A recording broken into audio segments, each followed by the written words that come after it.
Hello everybody, Laismecio. Our leader of the Joshua chapter 5, let's read it together.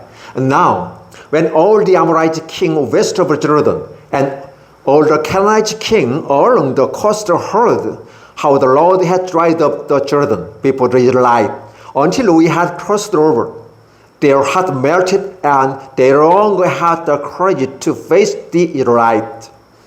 At the time, the Lord said to Joshua, "Make flint knives and circumcise the Israelites again." So Joshua made flint knives and circumcised the Israelites at Gibeath Harad. Now this is why he did so. All those who came out of Egypt, all the men of military age, died in the desert on the way after leaving Egypt.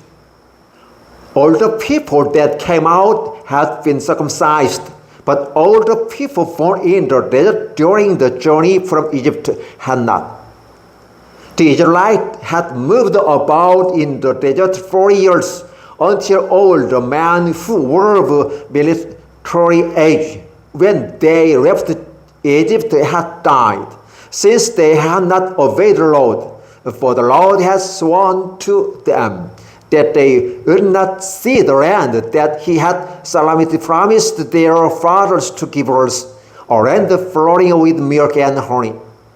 So he raised up their sons in their place, and these were the ones Joshua circumcised.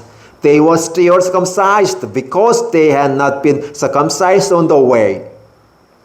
And after the whole nation had been circumcised, they remained where they were in camp until they were healed.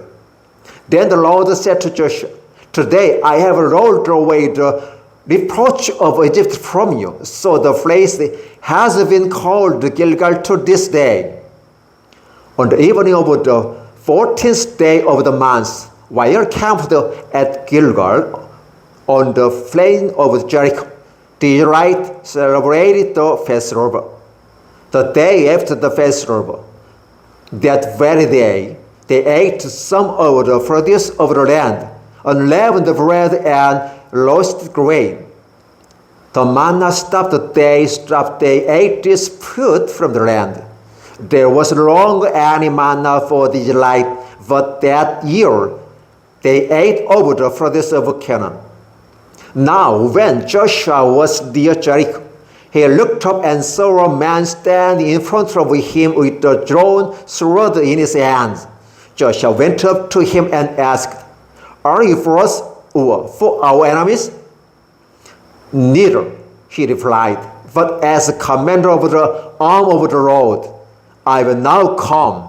Then Joshua fell face down to the ground in reverence and asked him, "What message does my Lord have for his servant?"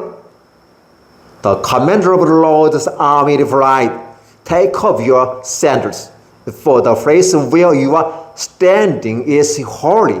And Joshua did so. Joshua chapter 5, verses 1 through 15. Thank you.